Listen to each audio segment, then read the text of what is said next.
Welcome to Jewel and the Crown, Football Brisbane's podcast about women's football, the longest running, highest rating podcast about women's football in Brisbane. How are you, Dr. G? I'm good, Pete. How are you? I'm very well, thank you. We've got a guest today. Well, we've got two, but the other one hasn't quite arrived yet. I hope she turns up. So do I, because it's a bit of football royalty. That is true. That is true. While she's on her way, I'm just going to read you a Twitter quote that we've received during the week that says, "Wonderful. Sue Monteith was the first Matildas captain I played under. Congratulations to a great player." Our other guest is David Smith, President of UQFC. How are you, David? Very well indeed. Good evening, gentlemen. Who's that Twitter quote from, David? From Moya Dodd, who was an ex-Matilda and is also the first woman to have been admitted to the executive for FIFA. So that was like in response to Sue being named in the team of the decade for the Matildas? That's correct, and she actually played for 10 seasons with the Matildas, so an enormous achievement. So we can talk about Sue before she gets here. We could a bit, but we won't. No, let her talk about it. Yeah. So, David, what's happening over in the land of UQ? Well, we've got 7 women's teams running this year, including a team in SEQ. And to date, they're running quite well. They're in second position behind Palm Beach, whom they play this weekend down on the coast. So 1v2. We'll get to that a little bit later. That'll be exciting. Last weekend, though, David, you had this celebration of women's football. Do you want to tell us how that came about? That's correct. It occurred because we had 4 top teams, SEQWPL, Div 1 and 2, all playing home games, one after another. And with Sue Monteith having been named as Player of the Decade, and she had a very long association with UQ, and coincidentally, our Prem's men coach, Greg Brown, was also named as Coach of the Decade by FFA recently. We thought it was an opportune moment to celebrate women's football within the club. Wow. That was great. So you had like juniors playing? We did, yes. So we had a large number of our juniors. We have some, I think, 180 small-sided football and junior competitive age football female players within the club, as well as our 7 women's teams. And so we had a lot of very happy, young, excitable young girls running around, acting as guards of honour, playing small games between at half-time between our BPL and our SEQ games, as well as generally just hanging around, shrieking and having lots of fun. I caught the end of that as I came over for the SEQ game as your guest, which was thank you for the hospitality. Now, were you a guest of representing some other club, or I think you're a football media representative? I was football Brisbane media. I had my Football Brisbane polo on, and we respectively stood at halfway between both camps watching the game. That's nice, isn't it? Yeah, it was good. I wish you'd cut that light pole down. I couldn't see some of the game. That was good. Hospitality was great. The buzz around the place was tremendous. With I think 3 of David mentioned 4 games, but I think the last 3 were Mitchie as well. That's correct. So there's some of the Mitchie juniors as well over there. So well done to the Mitchie guys for getting involved. So there was a lot of big buzz of the juniors around, so it was great. No, absolutely. And it's good football as well. I spoke to Roger yesterday and congratulated him and the Mitchie Club on the turnout that they provided and the way that they participated and contributed to the day. So I'll say it again on air, Mitchie Women's Program, you're doing a fabulous job, and you've got some marvellous youngsters within your club, so well done. Yep. Wow. Let's talk about UQ. Big signings this year in UQ SEQ. Georgia Chapman. We've picked up a few players, yes, and Georgia... Understatement. Well, yeah, I mean, we have more than half of the girls have been with UQ in the past, so I'll say a few. But we've picked up some very good acquisitions this year. Georgia's come along, and her work effort within the midfield is extraordinary, and she's very skillful. Her knees are a bit dicky, so can't necessarily train all occasions, but is out on the field for us and working very hard in the midfield, along with Shannon Boys and Julie Hadsick. So doing a very good job there. And you've got those couple of international players, the keeper and the Yeah. the Japanese striker? Yeah, Lena Johansson, who is our Danish keeper, came across to us, had been playing in Victoria previously, and decided to come up to sunny Queensland, sensibly. Lena is an extraordinary keeper. She is good. She knows the game very, very well. She's a thinking coach's keeper, and I hazard to say that she may well be the best keeper that I've seen as a female senior keeper. Oh, that's a big call. There's a lot of good keepers There's in some Brisbane. talent in There's there, yeah. very good keepers, There and are. this is another one. Yeah, it just keeps going. And the Mitchie keeper, Emma Taylor, is another one of that quality as well. She's a former under-17 rep for New Zealand. So throw in the existing keepers we've got in the league. Mm. Yep. And then Matsuzaki. Mhm. Yeah, you got that right? I've got that right, yes. I've been listening to you guys for weeks now, working your best with that one. But I has come across, and she was playing in the J-League Division 2 in Japan, and has come across to improve her English and enjoy some Queensland sunshine. And she's been finding the back of the net fairly consistently. I'm not sure what English she knows, but I bet she knows I scored. Oh, that's terrible, Pete. That's really bad. I know, but it's that bad. It was funny for me. Well, she's had 13 times to practice it That's so far. exactly That's right. right. See, that's where I was going with that. Yes. Let's talk about some of the games from last weekend. Okay.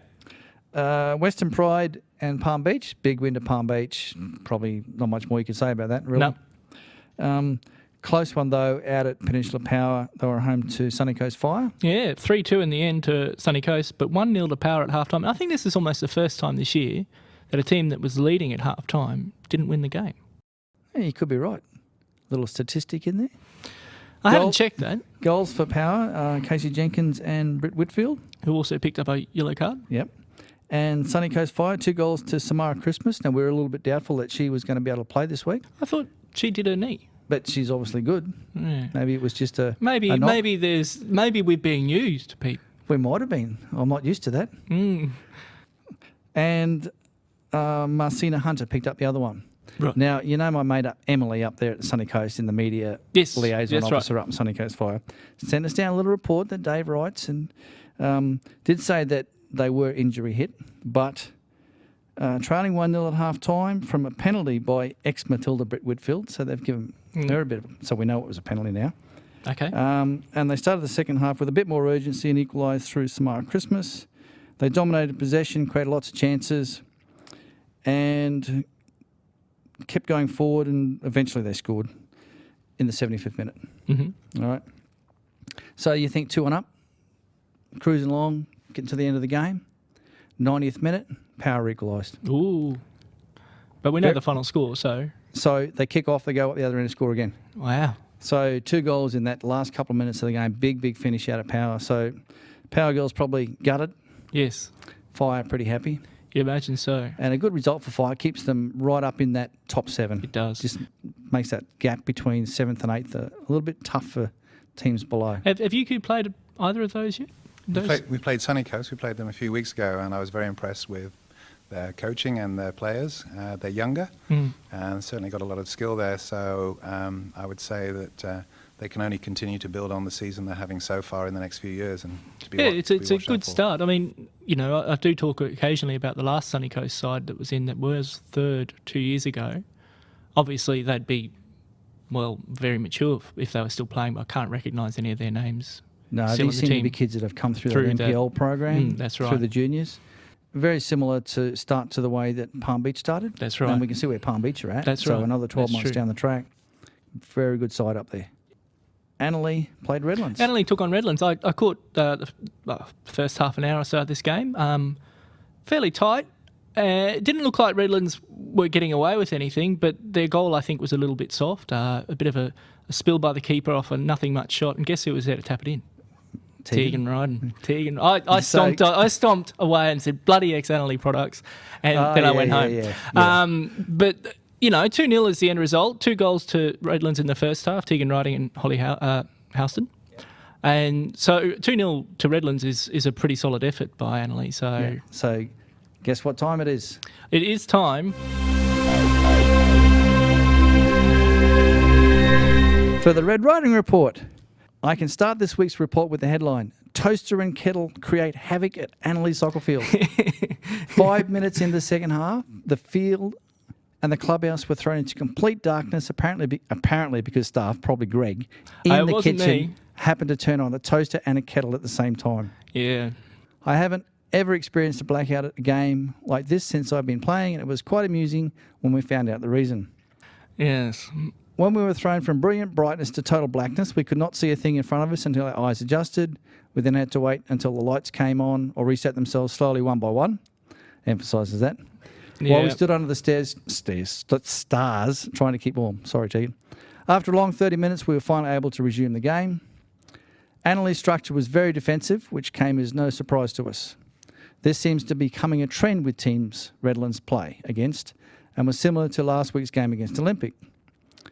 There seems to be a culture at Annerley and some other clubs of let's go out there and try not to get beaten by much. I think that's a decent culture. I think that's, That's Tegan. Yeah, Redlands are so good. That's it's often respect. the tactic, It's a sign that one team's better, and we got to do the best we can. Yeah, rather than having a genuine crack at beating us. UQ beat them, didn't they? Beat Redlands? We did 2-0. So that someone had a genuine crack. These tactics make for a very tight and generally low-scoring game without free-flowing attacks, so I wouldn't think this displays a good game for our supporters and other spectators. Tegan doesn't hold back. She says what she thinks. She's coming back from See, I'm old school. I like a 1-0 win. Everybody likes seeing goals being scored. I like seeing goals scored too, but a 1-0 win, there's more to it than just goals. But Redlands opened the scoring with a goal by Holly Houston around the 22nd mark, which came about from a fumble by the goalie. I thought it was Tegan. The second goal was scored by Tegan Riding around the 29th minute mark. So you should just say scored by me. No goals were scored by either team from that point on, so the final result was Redlands 2, Annerley 0. Redlands dominated possession and created a number of goal opportunities with some good shots, but others were a bit of a scrambling effort to try and get through a number of defensive players. And the goal box for corners were particularly crowded. All in all, it was a different night of soccer. Different night. Well done, Tegan. The Redlands keep winning. Well, they do. I mean, what do you make of that, David? Is it? Do you have to go out to try and attack?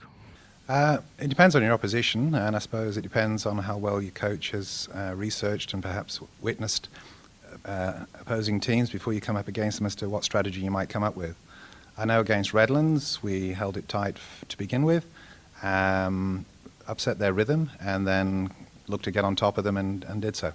We have played teams this year who've endeavoured to do the same. Souths was one the other week, and Mitchie perhaps adopted a similar strategy.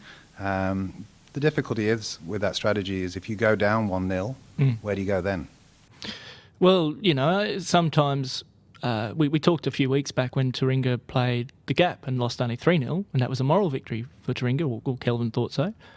Well, for a team that was probably getting hard results every week, it was good to go against perhaps the benchmark for the last few years and come away not too bad. Yeah. There's pride to be had from losing only 3 compared to 5 or 6. So it depends on what the coach is trying to achieve with his playing group. If you're trying to lift the girls' heads up a little, a 3-0 loss might be a great way to lift their heads. Good result, you worked hard. I mean, 1-0 win's even better, but... Yeah. Anyway. So that was Annerley Redlands. There was a tight game over at Heath Park. Yes. Now Saturday night, wasn't it? It was Saturday night. It was. So East Suburbs 3, Southwest Queensland 3. Now, let me just run you through the timeline for this game, Greg. Go on. Okay, 2 minutes, East score, 1 up. You'd think Tegan that was Thompson. Yep. You think that we're on a roll here. We're off and running. 32 minutes, Southwest Queensland level at 1-1. That's Abby Lloyd. Yep. 35 minutes. So a few minutes later, Southwest Queensland 2-1 in front. Abby Lloyd again. 40 minutes, East level it at 2-2. Now that was Georgina Amos. Yeah. Yep. So half-time 2-2. So it's a bit of seesaw in the game. After half-time, 69 minutes, East get ahead 3-2. Now, we've spoken before, East can be a little bit nervous. They haven't displayed it this year. No, they haven't, to be fair. And so that was Nicole Quinn scoring in the 69th. 89th minute. Abby Lloyd. 3-3. That's got to hurt East. Well, Greg said that was a wake-up call for the girls. Jeff, you mean? Oh, sorry, Jeff, yes. What did I say, Greg? That's you.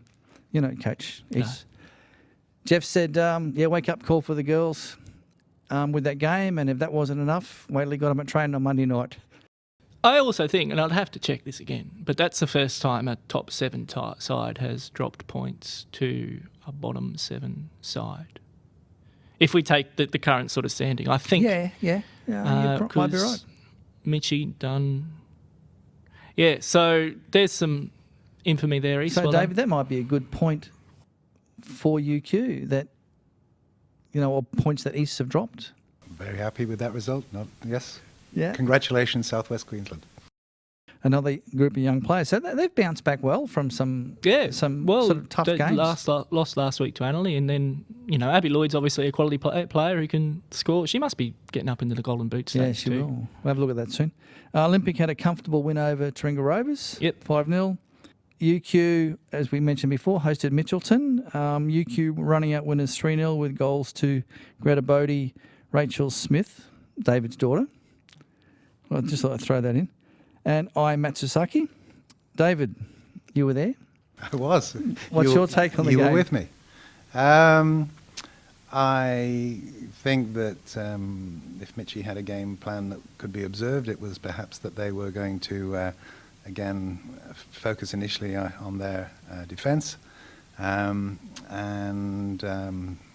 We had a close effort where we had Shannon Merrington go into the goal area to be fouled, or called as a foul, and a penalty was awarded, and I came up, struck the ball with power, but unfortunately only hit the outside of the goal area. So that could have turned the tables. From there, I think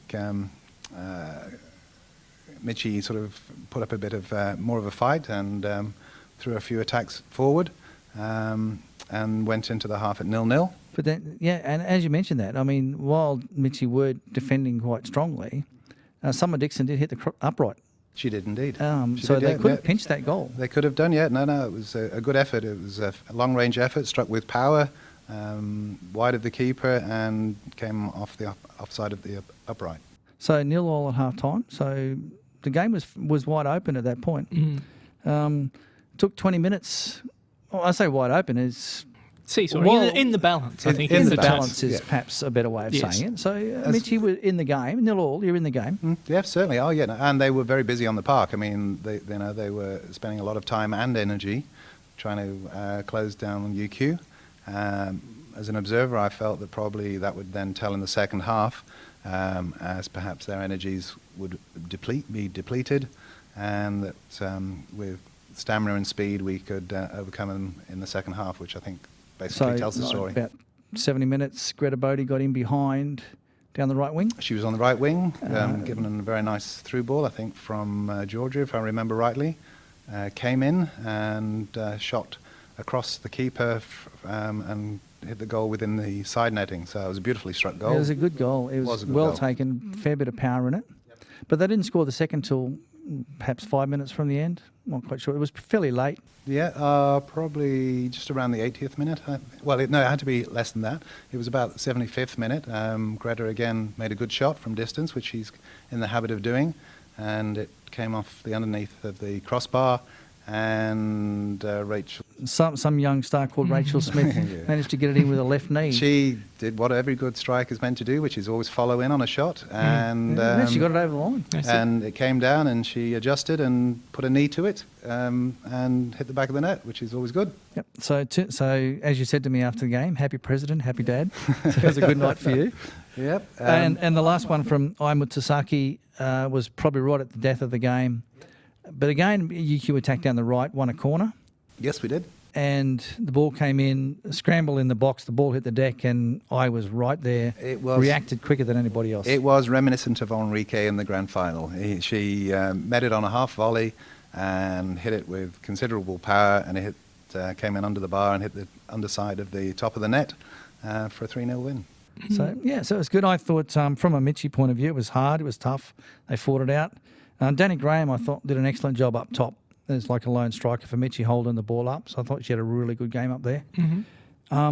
Meg Ward came in to the side in the midfield. No, that name sounds familiar, Pete. It's another ex-Scap. And we'll talk about that matchup this weekend. But I think with Meg Ward in there, Emma Pittman, Georgia Bridges, Summer Dixon, that's a midfield quartet that is a fairly good Should be higher than it's 8th on the ladder. Is that what you're saying? I'm just saying that if they can get that 4 running in midfield, because Megaward's only just started, they're going to cause some problems.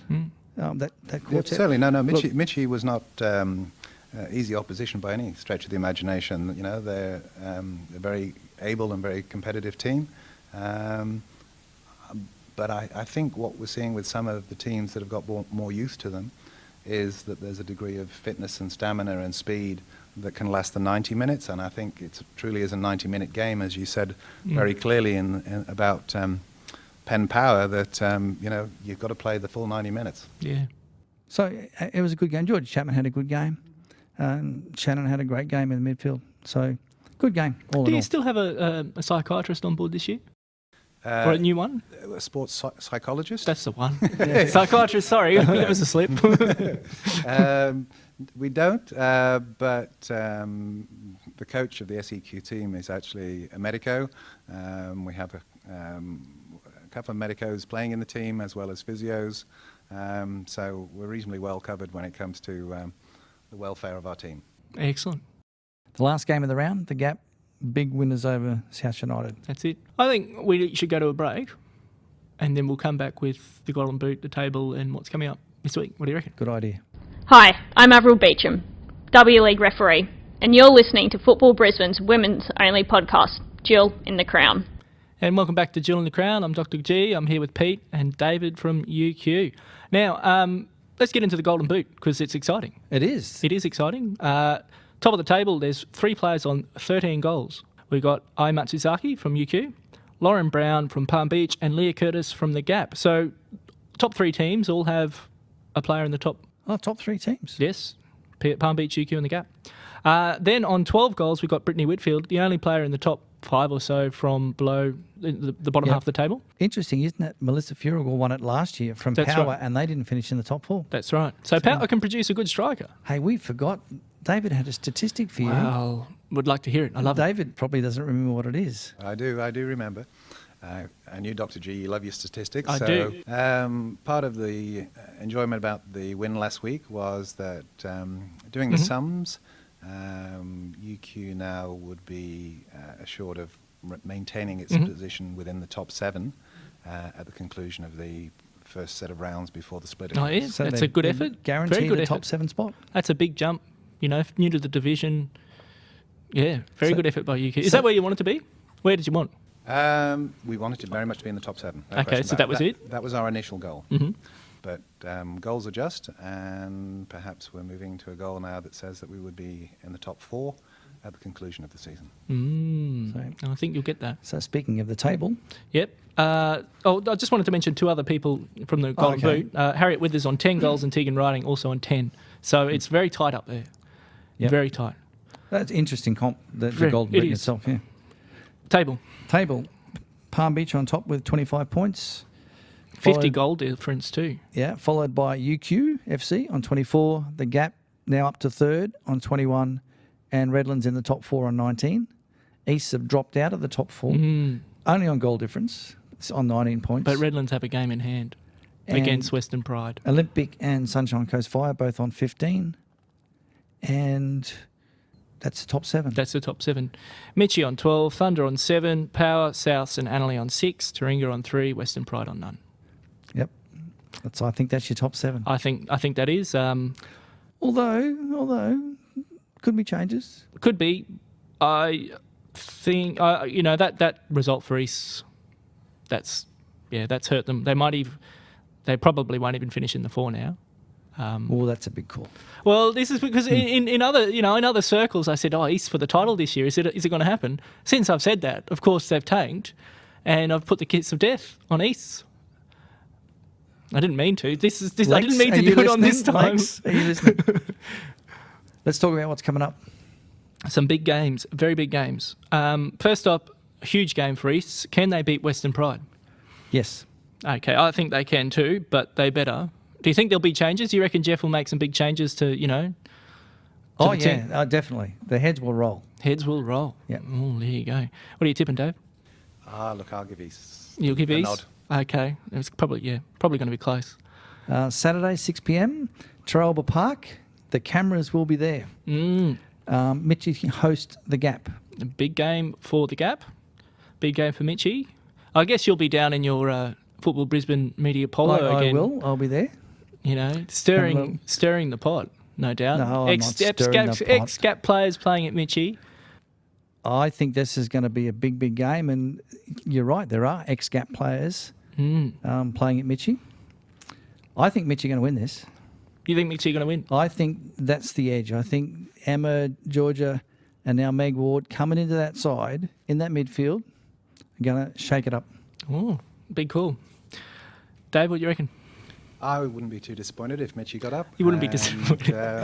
Would perhaps hope maybe that they go at them from the start is what I would recommend. Oh, okay. Okay. Well, they may well do. I don't know what their tactics are for this weekend. So. Oh, okay. Fair enough. I think Gap will win this. I mean, they're on a roll now. A couple of big wins for them. Well, they're over those flat spots that Rob was talking about. I think so. And Mitchie could be on the back of a hiding. Maybe.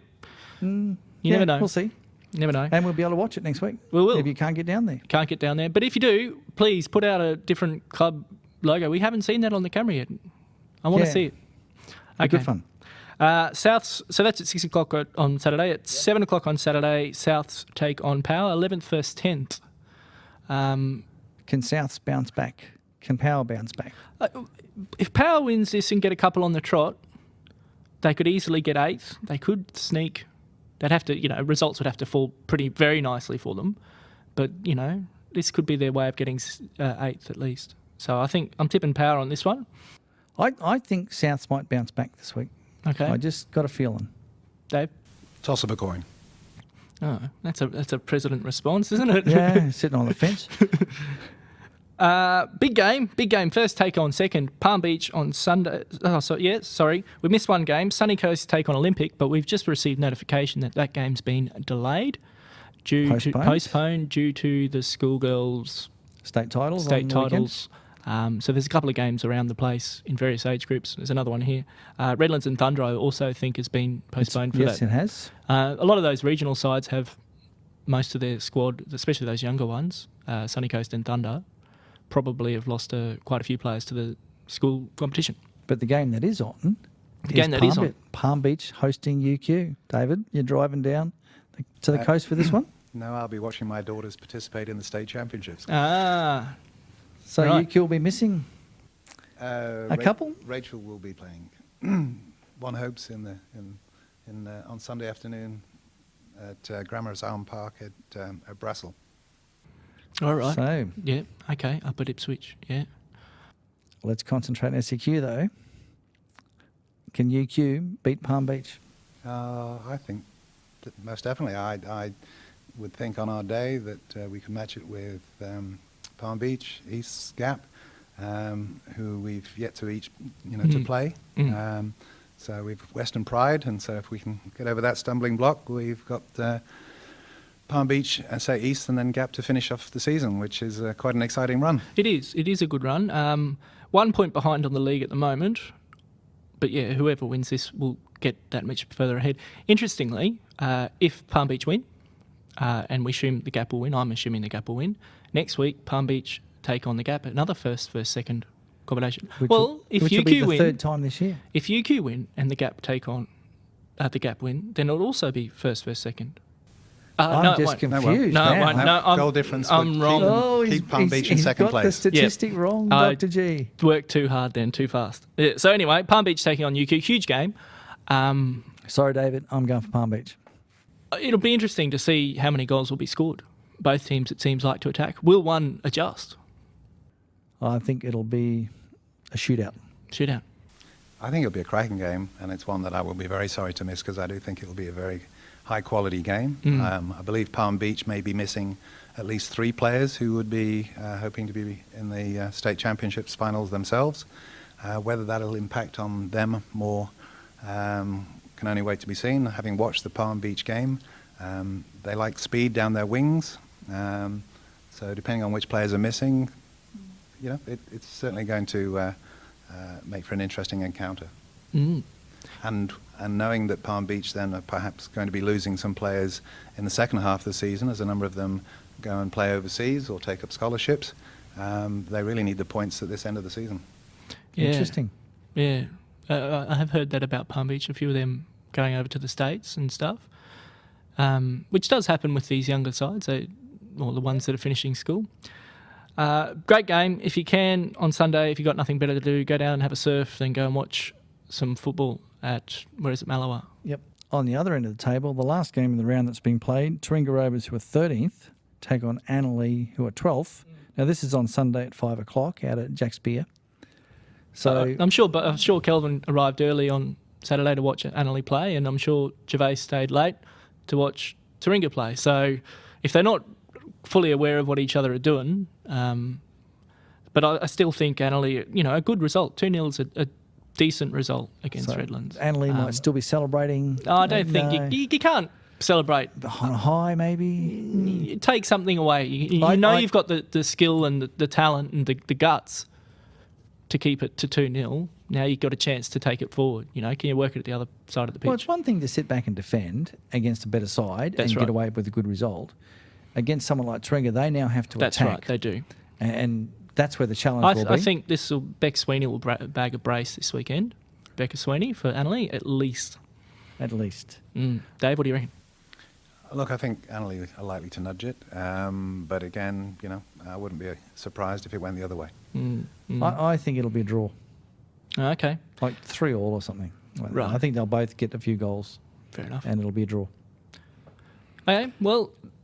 And there's always something. There's always something. The Women's City Cup draw has been done. Yep. It's out at the clubs. Games are being finalised, times, dates, and it should be up on the washing line early next week.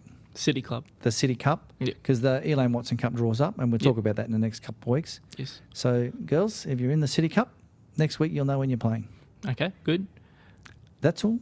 I've got something for you. Oh, you've got something for me? Yeah, the Matildas made the World Cup, so... They did. Can't believe you didn't even know that. I was leaving an opening. Beat Vietnam to get second in the Asian Cup. That was such a torrential downpour in the second half of that game. It happens. It was so wet. But congratulations to the Matildas, getting the World Cup, and hopefully they go further on in the Asia Cup. Yeah, it'd be good. Well, I think Thursday morning is the semi-final against South Korea. Oh, Thursday night, fairly late. Okay. So, David, thanks for coming in. Yeah, thanks very much. Pleasure to chat to you. Thank you for inviting me, James. It's good to have guests back. Yes. Don't have to look at you all the time. Oh, that's what a way to finish. Thanks for listening. Thanks, guys.